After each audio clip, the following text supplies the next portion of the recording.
Hello दोस्तों, स्वागत है हमारे चैनल साइंस जी के 20 में। आज हम आपके लिए 23 इम्पोर्टेंट साइंस का क्वेश्चन लेकर आए हैं जो आपके एग्जाम में बहुत ही इम्पोर्टेंट हो जाते हैं।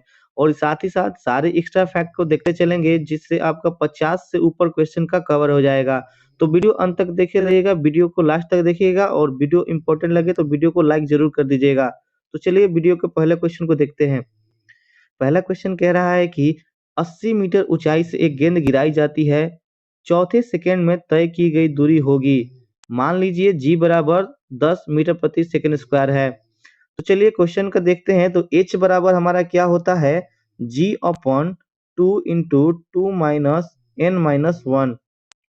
जब इसको हम सॉल्व करते हैं तो 10/2 2 गुना n के जगह पर हम 4 रख देंगे -1, तो हो जाएगा हमारा 5 गुना 7 = 35 मीटर। ठीक है, तो इसका आंसर हो जाएगा हमारा 35 मीटर। चलिए नेक्स्ट क्वेश्चन को देखते हैं। आवर्त सारणी के किस समूह में हैलोजन को रखा गया है?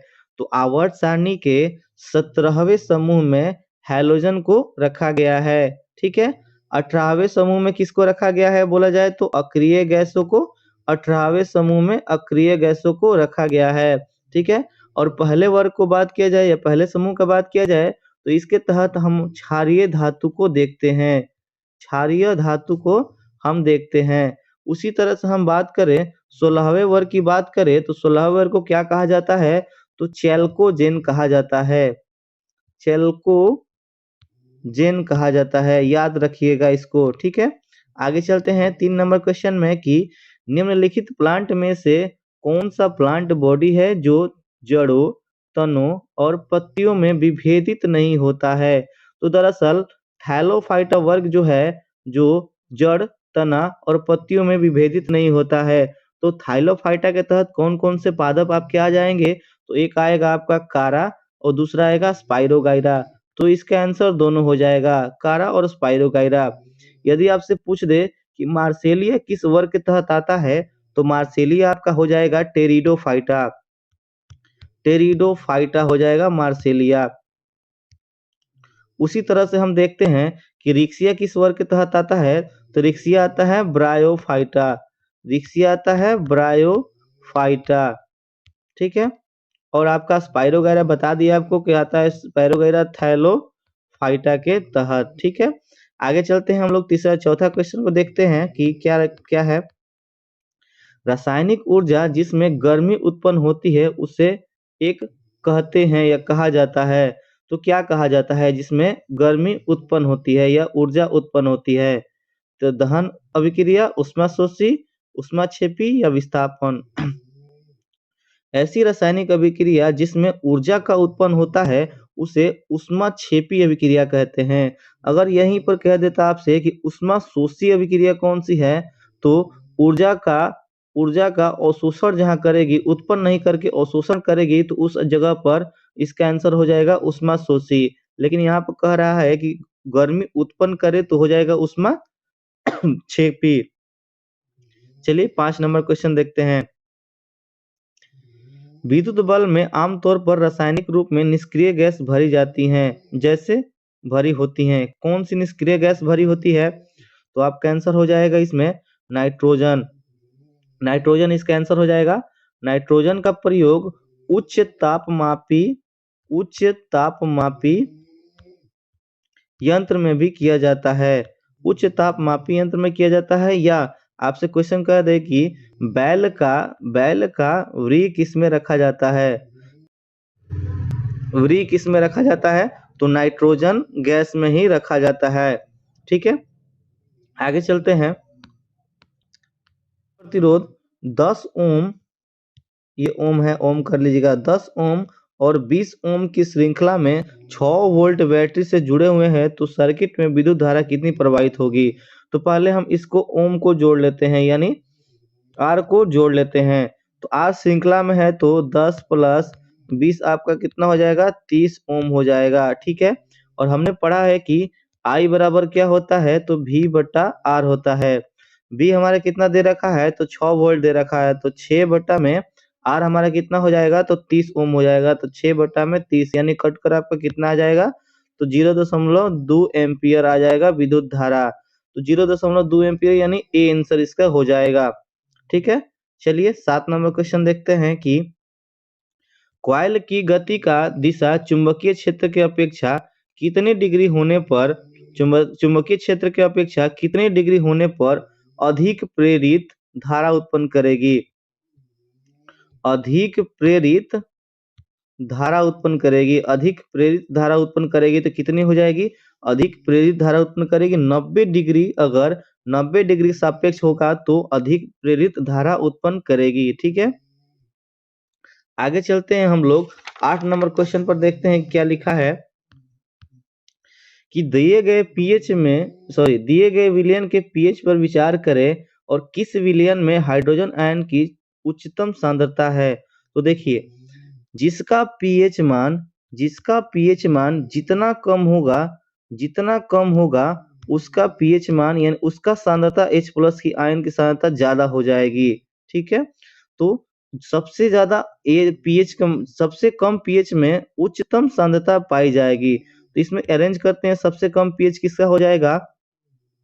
तो आपका हो जाएगा 2.4 का हो जाएगा। तो 2.4 ऑप्शन नंबर डी में है आपका। 2.4 ऑप्शन नंबर सी में है। ठीक है, सी में है 2.4। चलिए आगे देखते हैं। श्रवणीय रेंज से नीचे आवृत्तियों के साथ ध्वनि तरंगों को क्या कहा जाता है? सुनने वाला ध्वनि तरंग कितना होता है? तो 20 हर्ट्ज से लेकर 20,000 हर्ट्ज तक को श्रवणीय हर्ट्ज कहा जाता है। तो उससे नीचे कह रहा है तो 20 हर्ट्ज से नीचे हो जाएगा, यानी 20 हर्ट्ज से नीचे को क्या कहा जाता है? इसको कहा जाता है इंफ्रासोनिक या अश्रव्य तरंग। अश्रव्य तरंग भी इसको कहा जाता है, अश्रव्य तरंग। ठीक है, ये हो जाएगा इंफ्रासोनिक हो जाएगा इसका आंसर। आगे 10 नंबर देखते हैं कि निम्न में से कौन सा एक लचीला और कोमल है? तो निम्न में से कौन सा एक लचीला और कोमल है? तो इसका आंसर हो जाएगा आपका बी नंबर तांबा। बी नंबर तांबा, इसका परमाणु क्रमांक 29 होता है और इसका लैटिन नाम क्यूप्रम होता है। क्यूप्रम इसका लैटिन नाम होता है। आगे देखते हैं 11 नंबर क्वेश्चन को कि कैल्शियम हाइड्रोक्साइड का सही सूत्र क्या है? कैल्शियम हाइड्रोक्साइड का सही सूत्र क्या है? तो आपका हो जाएगा, इसका होता है Ca का होता है +2, OH का होता है -1। दोनों कैलकुलेट कराएंगे तो Ca इंटू OH का होल ट्वाइस हो जाएगा।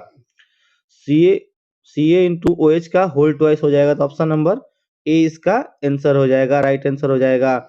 इसी को हम बुझा हुआ चूना भी कहते हैं। इसी को हम बुझा हुआ चूना भी कहते हैं। ठीक है, बुझा हुआ चूना। चलिए आगे देखते हैं 12 नंबर क्वेश्चन कि चंद्रमा पर किसी वस्तु का भार पृथ्वी पर उसके भार का कितना गुना होता है? तो चंद्रमा पर कोई वस्तु अगर होगा और पृथ्वी के भार से कितना हो जाएगा? तो 1/6 गुना हो जाएगा। यानी कहने का मतलब ये है कि आप पृथ्वी से 30 किलो का 30 किलो द्रव्यमान का लेकर जाइएगा। तो 30 किलो द्रव्यमान लेकर जाइएगा, 30 किलो वजन लेकर जाइएगा, तो वहां पर चंद्रमा पर कितना हो जाएगा? तो 1/6 यानी कि 5 किलोग्राम का हो जाएगा, यानी वेट घट जाएगा, भार कम हो जाएगा। ठीक है, चलिए आगे देखते हैं। निम्नलिखित में से कौन से यौगिक में क्रिस्टलीकरण का पानी नहीं पाया जाता है? बहुत इंपॉर्टेंट क्वेश्चन है, देखते हैं। तो कॉपर सल्फेट का रासायनिक सूत्र होता है CuSO4 इंटू 5H2O। ठीक है, उसी तरह जिप्सम में होता है CaSO4 इंटू 2H2O। ठीक है, बेकिंग सोडा में होता है क्या आपका? बेकिंग सोडा में होता है NaHCO3 और वॉशिंग सोडा में होता है आपका कि NaCO3 इंटू 10H2O। तो देखिए किसमें पानी नहीं लगा है? तो बेकिंग सोडा में पानी नहीं लगा है और सब में तीनों में पानी लगा हुआ है। तो किसका क्रिस्टलीय पानी नहीं है? तो बेकिंग सोडा का इसका सही आंसर हो जाएगा आपका बेकिंग सोडा। ठीक है, 14 नंबर क्वेश्चन देखते हैं। 14 नंबर क्वेश्चन देखते हैं कि O2 का उपयोग करके पाइरूवेट का विभाजन होता है किसमें? तो माइटोकॉन्ड्रिया में हो जाएगा आपका आंसर। यही बात किया जाए नाभिक का, तो इसको कोशिका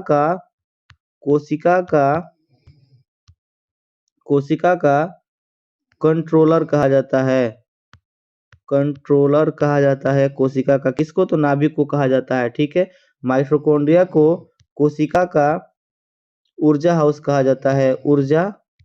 ऊर्जा हाउस कहा जाता है माइटोकॉन्ड्रिया को। ठीक है, आगे देखते हैं। 120 वाट के एक विद्युत लैंप को प्रतिदिन 8 घंटे उपयोग किया जाता है, तो लैंप द्वारा एक दिन में प्रयुक्त की गई ऊर्जा का यूनिट क्या है? तो इस क्वेश्चन को देखने के लिए आपको फॉर्मूला एक याद होना चाहिए कि खपत बराबर क्या होता है। खपत बराबर होता है कि पावर टाइम और नंबर ऑफ इलेक्ट्रिक मटेरियल और बटा में 1000। ठीक है, तो कितना होगा? यहाँ पर पावर कितना है? तो 120। पावर कितना है? तो 120 गुना 8 घंटा गुना कितना लैंप है? तो एक लैंप है, बटा में 1000। ठीक है, ये हो जाएगा 960 900 120 गुना 8 गुना 1 बटा में 1000, और ये हो जाएगा आपका 960 बटा में 1000, यानी हो जाएगा आपका 0.96 हो जाएगा। 0.96 हो जाएगा इसका आंसर। ठीक है, बी नंबर आंसर इसका हो जाएगा। चलिए 16 नंबर देखते हैं कि 5 से 8% एसिटिक एसिड को क्या कहा जाता है? तो 5 से 8% एसिटिक एसिड को आप सिरका कहते हैं। इसका आंसर हो जाएगा सिरका हो जाएगा। ठीक है, आगे देखते हैं 17 नंबर की, यदि दो असमान द्रव्यमानों को गतिज ऊर्जा दी जाती है, गतिज ऊर्जा होती है, तो भारी द्रव्यमान क्या होता है? तो भारी द्रव्यमान कम गति करेगा, क्योंकि यदि जो भी वस्तु ज्यादा भारी होता है या जो भी वस्तु ज्यादा द्रव्यमान होता है तो उसका गति कम होता है। जो भी वस्तु का कम द्रव्यमान होता है तो उसका गति ज्यादा होता है, ये याद रखिएगा। ठीक है, आगे देखते हैं कि निम्नलिखित में से कौन सा जानवर मुकुलन द्वारा पुनरुत्पादित करता है तथा पुनर्जनन कार्यान्वित करता है। पुनर्जनन कार्यान्वित करता है, यानी दोनों, मुकुलन और पुनर्जनन दोनों का कार्य करता है। तो कौन सा इसका आंसर हो जाएगा? तो इसका आंसर आपका हो जाएगा हाइड्रा। ठीक है, इसका आंसर आपका हो जाएगा हाइड्रा हो जाएगा। अगर आपको केवल पुनर्जनन के पूछे कि सबसे अधिक पुनर्जनन की क्षमता किसमें होती है, तो प्लेनेरिया उस टाइम हो जाएगा। लेकिन पुनर्जनन और मुकुलन दोनों की बात करें तो हाइड्रा इसका आंसर हो जाएगा। बात की जाए हाइड्रा की, तो ये सिलिटेंट्रा ग्रुप का है। सिलिटेंट्रा ग्रुप का है हाइड्रा। और प्लेनेरिया की बात की जाए तो ये है प्लेटीहेल्मिन्थेस में, प्लेटीहेल्मिन्थेस ग्रुप का है, याद रखिएगा। चलिए नेक्स्ट क्वेश्चन देखते हैं। 19 नंबर कहता है कि वह बिंदु जहां पर एक वस्तु का पूर्ण भार कार्य करता है उसे कहते हैं, तो उसे गुरुत्व का केंद्र कहते हैं। उसे गुरुत्व का केंद्र कहते हैं। जहां पर वस्तु पूर्णतः संपूर्ण भार कार्य करता है उसे गुरुत्व का केंद्र कहते हैं, याद रखिएगा। ठीक है, आगे देखते हैं 20 नंबर क्वेश्चन में कि निम्न में से कौन सा एक सरल अस्थायी उत्तक नहीं है? तो सरल अस्थायी उत्तक के तहत कौन कौन से आते हैं? तो स्केलेनकाइमा, कोलेनकाइमा, ये पैरेनकाइमा। ठीक है, स्केलेनकाइमा, कोलेनकाइमा, पैरेनकाइमा। पूछ रखा है आपको कि नहीं कौन सा आता है, तो जाइलम जो है आपका नहीं आता है, यह एक जटिल उत्तक है। ठीक है, जाइलम और फ्लोएम एक जटिल उत्तक है, याद रखिएगा। आगे देखते हैं 21 नंबर क्वेश्चन की, परमाणु संख्या के आधार पर तत्वों का वर्गीकरण किसके द्वारा किया गया था? तो परमाणु संख्या की बात की जाए तो 1913 में मोसले द्वारा किया गया था। परमाणु संख्या के आधार पर तत्वों का वर्गीकरण किया गया था। उसी तरह बात किया जाए डोबरेनियर द्वारा, तो इन्होंने त्रिक नियम दिया था। इन्होंने 3 त्रिक नियम दिया था। इन्होंने 3 त्रिक नियम दिया था, जो कि 1817 में दिए थे। ठीक है, उसी तरह से बात किया जाए न्यूलैंड द्वारा 1865 में अष्टक नियम दिया गया था, जो कि उस समय ज्ञात तत्वों की संख्या 56 थी और 56वां तत्व थोरियम था, याद रखिएगा। क्वेश्चन पूछता है बार बार। उसी तरह मेंडलीफ की बात की जाए तो मेंडलीफ ने 1869 में आवर्त सारणी दी थी। उस समय ज्ञात तत्वों की संख्या कितनी थी? तो 63 थी। याद रखिएगा, क्वेश्चन पूछता है बार-बार। ठीक है, आगे देखते हैं कि 22 नंबर क्वेश्चन है कि निम्न में से कौन सा हार्मोन युवा अवस्था के समय लड़कों में दिखाई देता है? तो बात किया है, लड़कों की बात किया है तो लड़कों में टेस्टोस्टेरोन, याद रखिएगा, दिखाई देता है। टेस्टोस्टेरोन युवा अवस्था में लड़कों में दिखाई देता है। इसी तरह से बात की जाए प्रोजेस्टेरोन की बात की जाए तो प्रोजेस्टेरोन को गर्भधारण हार्मोन भी कहा जाता है, जो महिलाओं में पाया जाता है। ठीक है, आगे देखते हैं 23 नंबर क्वेश्चन की। प्रकाश की किरण पानी से ग्लास तक जाती है तो यह झुकता है। यह किस तरह झुकता है? तो प्रकाश संश्लेषण, प्रकाश की किरण पानी से ग्लास तक जाती है तो यह सामान्य और धीमा हो जाता है। इसका आंसर हो जाएगा सामान्य और धीमा हो जाता है। वीडियो अच्छा लगा हो तो प्लीज वीडियो दोस्तों में शेयर कीजिए और